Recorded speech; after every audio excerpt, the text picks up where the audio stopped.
সম্পর্কে নামাজ সম্পর্কে এমন কঠিন বাণী আছে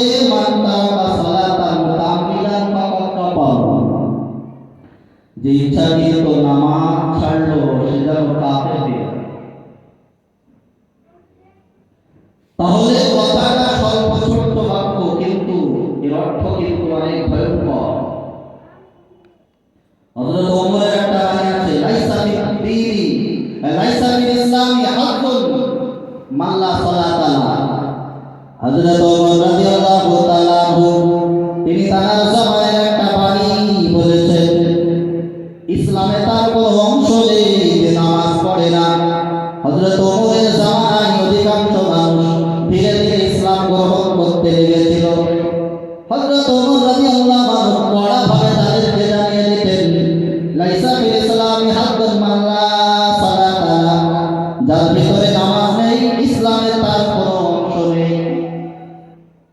ও আল্লাহর বান্দা বান্দে মনে রাখুন, হযরত হুসাইন বিন ইমরান রাদিয়াল্লাহু আনহু বিশ্বনবীর একজন সাহাবা, খুবই অসুস্থ আছেন। নবী সাল্লাল্লাহু আলাইহি ওয়াসাল্লামের কাছে প্রশ্ন করলেন, সালাতুন নবিয়্যা সাল্লাল্লাহু আলাইহি ওয়াসাল্লাম আনিস সালাত। তিনি বলেন, আমি দয়ার নবীর কাছে প্রশ্ন করলাম, ইয়া রাসূলুল্লাহ, আমি অসুস্থ আছি, আমার পেরেশানিতে আছি, আমি কি অবস্থায় নামাজ পড়ব নাকি ঠিকমতো বসতে পারছি না। নবী সাল্লাল্লাহু আলাইহি ওয়াসাল্লাম বলেন, সল্লি কায়মান, এই হুসাইন বিন ইমরান, তুমি যদি সুস্থ থাকো, দাঁড়ানোর ক্ষমতা থাকে, তুমি সল্লি কায়মান, দাঁড়িয়ে নামাজ আদায় করো। ফাইলাম তাসতাতি ফাকাইদান, বিশ্বনবী বলেন, আমার সাহাবা, যদি তুমি দাঁড়াতে না পারো তাহলে বসে বসে নামাজ আদায় করো। তুমি চলতে পারো না, হাঁটতে পারো না, ইসলাম তোমার থেকে নামাজ মাফ করে নাই। নবীজি বলেন, ফাইলাম তাসতাতি, যদি তুমি দাঁড়ানোর ক্ষমতা না রাখো, ফাকাইদান, বসে বসে নামাজ আদায় করো। নামাজের একটা ফরজ দাঁড়ানো, কিন্তু যদি কেউ অসুস্থ থাকে, নবীজি বলেছেন তখন ওই দাঁড়ানো ফরজটা তার জন্য মাফ করে দেওয়া হয়, বরং সে বসে বসে নামাজ আদায় করবে। আল্লাহ তাআলা তার অসুস্থ থাকার কারণে বসা অবস্থাতে তার নামাজটা কবুল করে নেবেন। জোরে বলুন সুবহানাল্লাহ। ইসলাম ধর্ম কাউকে চাপ দিতে চায় না, কারো স্বার্থের বাইরে ইসলাম চাপিয়ে দিতে চান না। লা ইউকাল্লিফুল্লাহু নাফসান ইল্লা উসাহা। আল্লাহর কোরআনের বাণী হলো, আল্লাহর কোরআনের বাণী হলো, কাউকে তার স্বার্থের বাইরে ইসলাম কোনো দায়িত্ব দেন না। একজনের দাঁড়ানোর ক্ষমতা নাই, নবীজি বললেন, তুমি বসে আদায় করো, বসে নামাজ আদায় করো, এটাই হলো ইসলাম। ফাইলাম তাসতাতি, তুমি বসতে পারো না, তোমার ভুল থাকে, তুমি শুয়ে আছো, তুমি শুয়ে শুয়ে কথা বলতে পারছো, শুয়ে শুয়ে মনে মনে ভাবছো আর কটা দিন বাঁচবো, তার ঠিক নাই। কখনো একবার বড় ছেলেকে ডাক দাও, কখনো একবার ছোট ছেলেকে ডাক দাও। বিশ্ব নবীজি বলেন, এমন অবস্থাতে তোমার উপরে নামাজ ফরজ। ফাইলাম তাসতাতি ফাআলা জামবিন, তুমি যদি বসে থাকতে না পারো, দাঁড়ায়ও যদি থাকতে না পারো, বসেও যদি থাকতে না পারো, তাহলে শুয়ে শুয়ে তোমার উপরে নামাজ আদায় করা ফরজ। ও আল্লাহর বান্দা বান্দী, আমরা কেমন মুসলমান, মুখে মুখে নবীকে অনেক ভক্তি ভালোবাসা দেখাই, কিন্তু প্রকৃত নবীর কথা মানতে আমাদের কষ্ট হয়। দয়ার নবী, মায়ার নবী উম্মতের নাজাতের জন্য শবে মিরাজে গিয়েছিলেন, আল্লাহর সঙ্গে কথা বলে উম্মতের নাজাতের জন্য 5 ওয়াক্ত নামাজ হাদিয়া নিয়ে এসেছিলেন। দয়ার নবী বলেন, আল্লাহ, আমি তোমার সঙ্গে কথা বলে দুনিয়ার জমিনে গিয়ে যখন শোনাইব যে আমি আল্লাহর সঙ্গে সাক্ষাৎ করে আসলাম, আল্লাহর সঙ্গে কথা বলে আসলাম, আমার উম্মতের জন্য আমি কি বলবো? আল্লাহ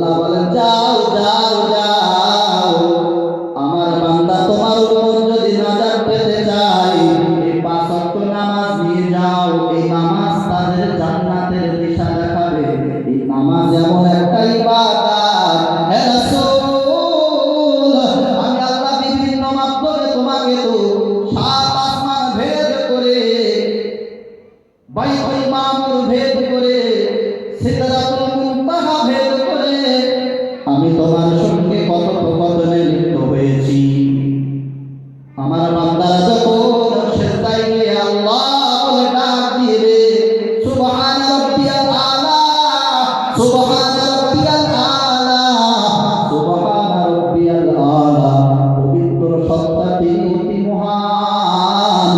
বান্দা যখন সিজদায় গিয়ে বলবে এই শব্দটা, আমি আল্লাহ ওই বান্দার নিকটে গিয়ে দেখা করব। জোরে বলুন সুবহানাল্লাহ।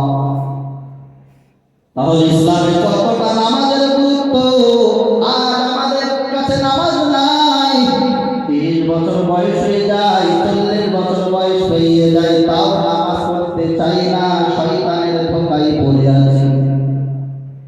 ও আল্লাহর বান্দা বান্দে মনে রাখুন, আমরা যারা পরিবারের দায়িত্ব গ্রহণ করেছি, নিজে নামাজ পড়ুন, সন্তানকে নামাজের শিক্ষা দিন, অন্যথায় পরিবারে নামাজের বাতি কিন্তু জ্বলবে না। এজন্য আমাদেরকে আগে নামাজের কাতারে শামিল হতে হবে, তারপরে আমার সন্তানেরা নামাজ পড়বে। আমি যদি ঘুমায়া ঘুমায়া বলি যা বড় ছেলে নামাজ পড়ে আয়, বড় ছেলে মনে মনে ভাববে আব্বা জীবনে নামাজ পড়ে না, ক্যাথার ভিতরে শুয়ে শুয়ে বলে যা তুই নামাজ পড়ে আয়। এজন্য আগে আমাকে আপনাকে নামাজের কাতারে শামিল হতে হবে। আমাদের অধীনে আছে আমাদের মায়েরা, আমাদের বোনেরা, তাদেরকে পর্দার শিক্ষার সাথে সাথে নামাজের শিক্ষা দিতে হবে। যে মায়ের গর্ভে সন্তান জন্ম নিয়ে দুনিয়ায় আসে, সেই মা যদি নামাজি হয়, তাহলে আশা করা যায় সেই মায়ের গর্ভের সন্তান নামাজি হবে। ও আল্লাহর বান্দা বান্দে, এই শাবানের চাঁদে নামাজ সম্পর্কে কিছু কথা বললাম, এবার আমি আরো কিছু কথা বলতে চাই। এই শাবান মাস বরকতময় মাসে একটা দিন আছে যেটাকে আমরা বলি শাবে বারাত। শাব শব্দটি ফারসি শব্দ, আর বারাত শব্দটি হলো আরবি শব্দ। একটা ফারসি একটা আরবি, দুই শব্দের সমন্বয়ে শাবে বারাত শব্দটি আমরা পেয়েছি। বিশ্বে প্রচারিত শব্দ শাবে বারাত। শাবান মাসের 14তম দিবাগত রাত্রিতে যেটা আমরা পালন করি। শাব মানে রাত, বারাত মানে মুক্তি, তাহলে অর্থ দ্বারাই শাবে বারাত মানে হলো মুক্তি রজনী। কারণ এই রাতে আল্লাহর অসংখ্য বান্দারা জাহান্নাম থেকে ছাড় পেয়ে মুক্ত হয়ে জান্নাতের খাতায় তাদের নাম লেখা হয়। ও আল্লাহর বান্দা বান্দে মনে রাখুন, সামনে আসছে সেই শাবে বারাত। আমরা নয়ন ভরে কান্নাকাটি করে আল্লাহর প্রিয় বান্দা হওয়ার চেষ্টা করব। বিশ্বনবী জনাবে মুহাম্মদ রাসূলুল্লাহ সাল্লাল্লাহু আলাইহি ওয়াসাল্লাম বলেন, হযরত আবু মুসা আশআরী রাদিয়াল্লাহু তাআলা আনহু হইতে হাদিস বর্ণিত, ইবনে মাজাহ শরীফে 190 নম্বর হাদিসে নবী সাল্লাল্লাহু আলাইহি ওয়াসাল্লাম বলেন, ফি লাইলাতিন নিসফি মিন শাবান ইন্নাল্লাহা লা ইয়াত্তালিউ ফি লাইলাতিন নিসফি মিন শাবান। শাবান মাসের 14তম দিবাগত রাতে আল্লাহ তাআলা বান্দাদের প্রতি বিশেষ এক দৃষ্টি দিয়ে তাকিয়ে থাকেন। ফায়াগফিরু লিজামিই খালকিহি, আল্লাহ বলেন ওই রাতে অধিকাংশ সৃষ্টিজীবকে ক্ষমা করে দেওয়া হয়, দুই শ্রেণীর বান্দা বান্দি ছাড়া তাদের ক্ষমা করা হয় না। ফায়াগফিরু লিজামিই খালকিহি ইল্লা লিল মুশরিকিন আও মুশারিকিন। নবী বলেন আল্লাহ তাআলা ওই শাবান মাসের 14তম দিবাগত রাত্রিতে মুখলুককে ক্ষমা করে দেন দুই শ্রেণীর মানুষ ব্যতীত। এক শ্রেণী তারা যারা মুশরিক, আল্লাহর সঙ্গে শিরক করে, তাদের আল্লাহ ক্ষমা করেন না। ইন্নাল্লাহা লা ইয়াগফিরু আন ইউশরাকা বিহি ওয়া ইয়াগফিরু মা দুনা যালিকা লিমান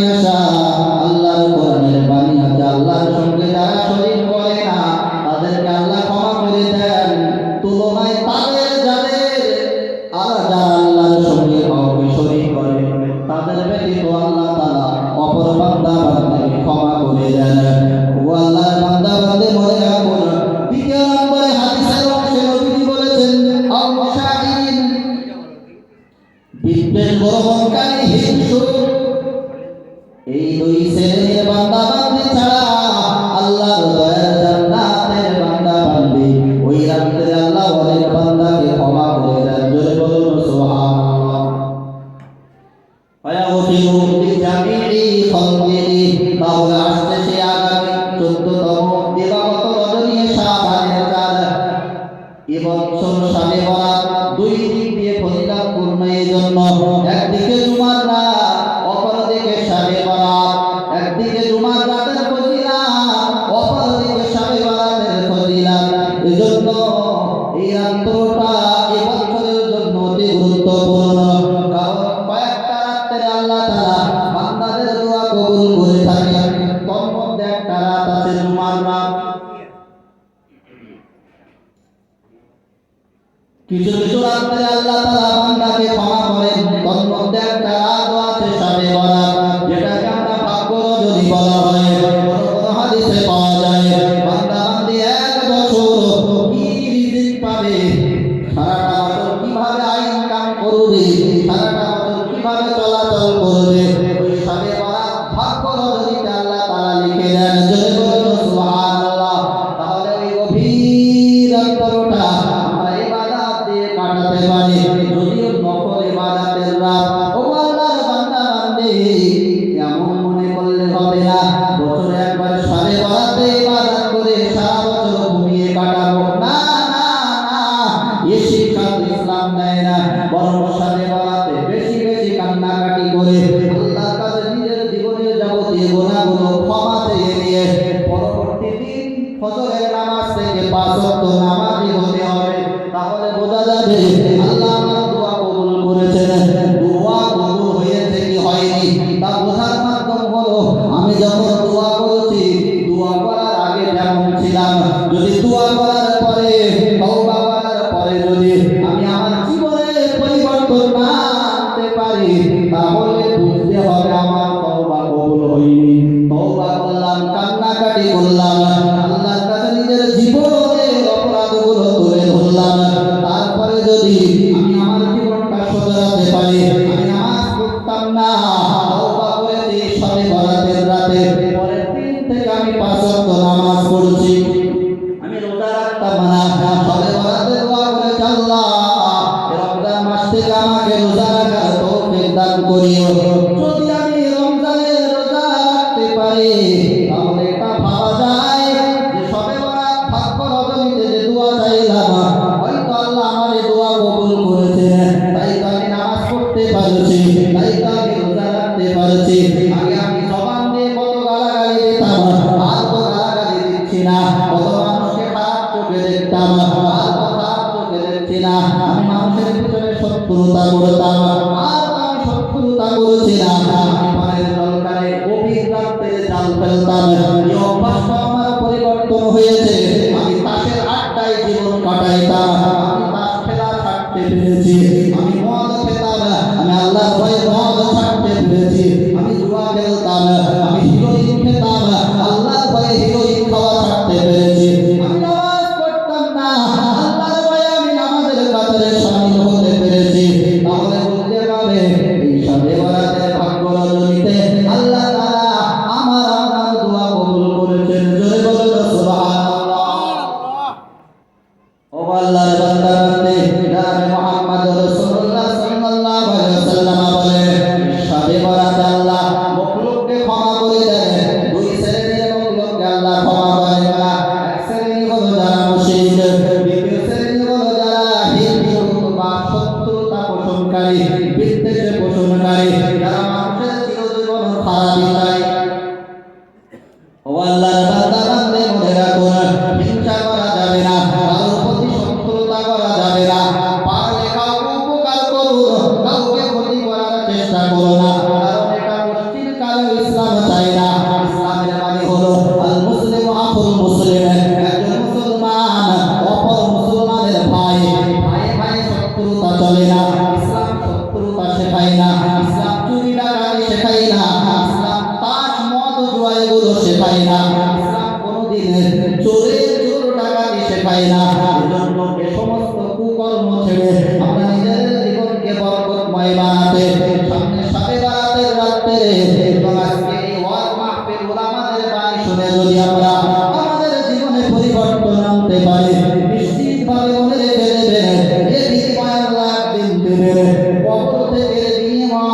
আমরা পেয়ে যাব। ও আল্লাহর বান্দা বান্দে মনে রাখো জনাবে মুহাম্মদুর রাসূলুল্লাহ সাল্লাল্লাহু আলাইহি ওয়াসাল্লাম আরো একটি হাদিস পাকে বলেন ইদা দাখালাত লাইলাতুল নিসফি শাবান, শাবানের 14তম রজনী আসে অর্থাৎ শবে বরাত যখন আসে, নবী বলেন ফাকুমু লাইলাহা, তোমরা রাতে জাগ্রত হয়ে ইবাদত করো, বেশি বেশি নফল নামাজ পড়ো, আল্লাহকে খুশি করার চেষ্টা করো, ওয়াসুমু নাহারাহা, এবং দিনের বেলা তোমরা রোজা রাখো। শবে বরাতে করণীয় নবীর কথা অনুযায়ী রাতে ইবাদত, দিনের বেলা রোজা। অনেকে আমাদের প্রশ্ন করে হুজুর শবে বরাতে রোজা করেন? ও আল্লাহর বান্দা বান্দে মনে রাখুন শবে বরাতের রোজা হলো একটি নফল রোজা। অনেকে আমাদের ভাবনা হলো দুইটি, কারো ধারণা তিনটি। আমরা যেটা দুটো সুন্নত রোজা পালন করি সেটা তো মুহররম মাসে পালন করি।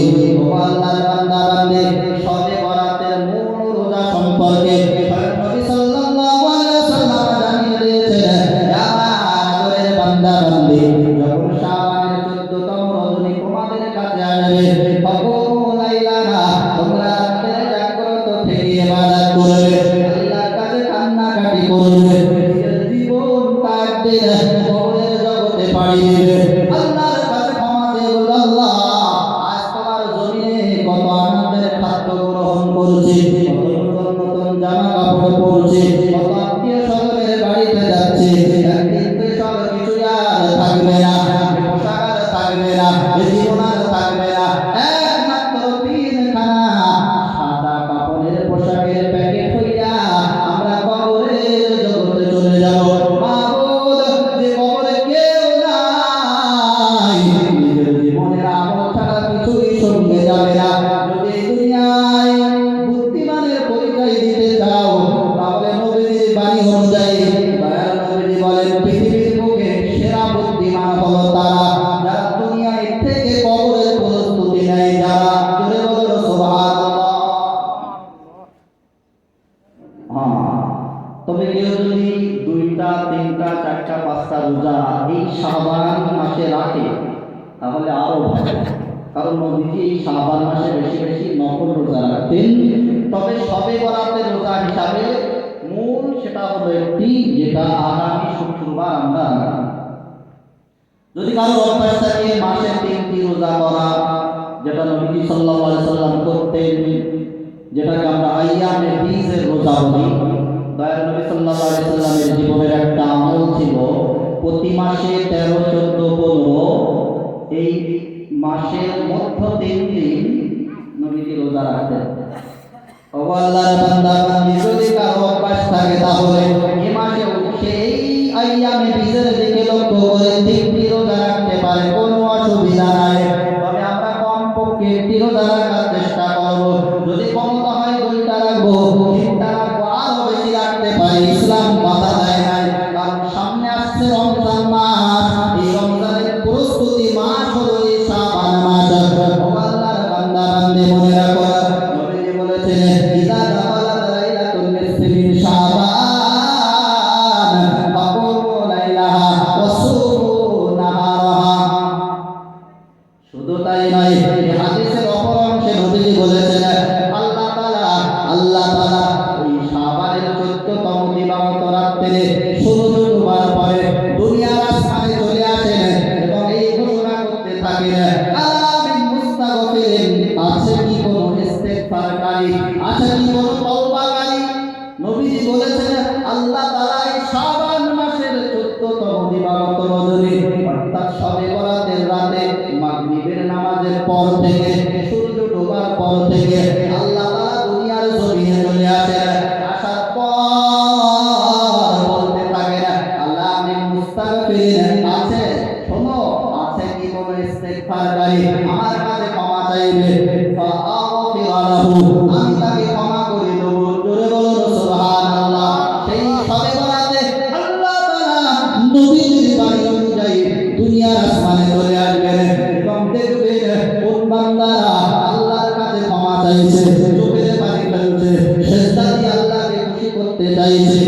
হাত তুলে বলে আল্লাহ কবরের আযাব সহ্য করতে পারবো না, আল্লাহ জাহান্নামের আযাব সহ্য করার ক্ষমতা নাই। এই বলে কান্নাকাটি যদি করে আল্লাহ তাআলা নবীজি বলেন আল্লাহ তাআলা ওই বান্দার দোয়া ওই রাতের বরকতে কবুল করে নেন। জোরে বলুন সুবহানাল্লাহ। আল্লাহর বান্দা বান্দি বিশ্বনবীর অপর একটি হাদিসের অর্থ এমনই একটা বাণী আছে, কোন আল্লাহর বান্দা যখন তিনবার জান্নাত চায়, আল্লাহর তৈরি দয়ার জান্নাত, আল্লাহর কাছে বলে ওগো আল্লাহ তোমার ওই বান্দা জাহান্নামের ভয় করে, তোমার জান্নাতের আশা করে, বারবার বলে আল্লাহ আল্লাহুম্মা ইন্নী আসআলুকাল জান্নাহ, ও আল্লাহ আমাকে জান্নাত দিও, ও আল্লাহ আমার জন্য জান্নাত কবুল করে নিও। ওই আল্লাহর সৃষ্টি জান্নাত, আল্লাহর কুদরতি সৃষ্টি, আল্লাহর কাছে বলে আল্লাহ আমি জান্নাত বলছি, ওই বান্দা আমার কাছে আসার জন্য আবেদন করছে, ও আল্লাহ তুমি ওই বান্দার দোয়া কবুল করে নাও। জান্নাত যখন আল্লাহকে বলে তখন আল্লাহ বলে ওগো জান্নাত আমি তোমাকে কত সুন্দর করে বানাইলাম, আমার বান্দারা যারা বেশি বেশি জান্নাত চাইবে আমি ওই বান্দাদের নামটা জান্নাতের খাতায় লিখে দেব। জোরে বলুন সুবহানাল্লাহ। অপরদিকে নবীজি বলেছেন কোন বান্দা যখন জাহান্নামের আগুনের ভয়ে আল্লাহর কাছে কান্নাকাটি করে বলে আল্লাহ জাহান্নামের আগুন সহ্য করতে পারবো না, তোমার কঠিন জাহান্নামের আগুন আমাদের এই চামড়ার দেহে সহ্য করার ক্ষমতা নাই। জান্নাত যখন ওই বান্দা যখন আল্লাহর কাছে বলে আল্লাহ আমি তো জাহান্নামের আগুন সহ্য করতে পারবো না, জাহান্নাম বলে আয় আল্লাহ আমি তোমার সৃষ্টি যদিও কিন্তু আমার ভিতরে আসলে তো কষ্ট হবে, তোমার ওই বান্দা বারবার আমার থেকে পানা চাইছে, আমার কাছে আসবে না, বলছে আল্লাহ তুমি ওই বান্দাকে যেন জাহান্নামে দিও না। ওই বান্দা যখন তিনবার কমপক্ষে নিয়ত বলতে থাকে আল্লাহুম্মা ইন্নী আসআলুকাল জান্নাতা ওয়া আউযু বিকা মিনান নার, আয় আল্লাহ আমি তোমার কাছে জান্নাত চাই এবং জাহান্নামের আগুন থেকে বাঁচতে চাই। আল্লাহর দয়ার জান্নাত বলে আয় আল্লাহ ওই বান্দা জান্নাতে যেতে চাই, তুমি ওকে জান্নাতে দিও। জাহান্নাম বলে আল্লাহ ওই বান্দা বান্দি জাহান্নামের আগুন থেকে ভয় পায়, আয় আল্লাহ যে ভয়ে সবে বরাতে তোমার কাছে চোখের পানি ফেলছে, অন্য কোনো দিনে আল্লাহ এই আমার ভয়ে জাহান্নামের ভয়ে তোমার বান্দা কান্না করে, আয় আল্লাহ তুমি জানো যে বান্দা কান্নাকাটি করে জাহান্নাম থেকে পানা চায়, আয় আল্লাহ তুমি ওদের জান্নাতে দিও, আমার জাহান্নামে দিও না। জোরে বলুন সুবহানাল্লাহ। তাহলে আল্লাহর কুদরতি খেলা দেখুন, জান্নাত জাহান্নাম তারাই আবদার করে ঈমানদার বান্দাদের জন্য যে আল্লাহ এই বান্দা জান্নাতে যেতে চাইছে, আমার কাছে আসতে চাইছে যে দিও। জাহান্নাম বলে আল্লাহ আমার আযাব সহ্য করতে পারবে না, পানা চাইছে, তুমি যেন এই বান্দাকে জাহান্নামে দিও। তাহলে এবার বিবেককে প্রশ্ন করুন, আমরা বেশি বেশি কি চাইবো? আল্লাহর কাছে জান্নাত চাইবো এবং জাহান্নামের আগুন থেকে পানা চাইবো। আল্লাহর খাজানায় সব কিছু আছে,